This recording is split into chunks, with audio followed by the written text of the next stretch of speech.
Alright mga par, magandang tanghali sa inyo. Ngayon lang uli tayo nakapag vlog. So for today's video mga par, tayo pupunta sa Novaliches. At mayroon tayong gagawing sewing machine doon sa ating kumpare na si Berlin. So shout out sa'yo. Tinanghali na tayo sa sa pagpunta doon kasi mayroon pa tayong ginawang sewing machine kaya ng umaga malapit sa amin.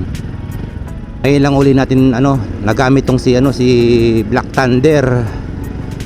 Almost 2 weeks na natulog sa garahe, and almost a month ata na hindi ko nagamit itong mga action camera natin. So ngayon lang uli natin gagamitin.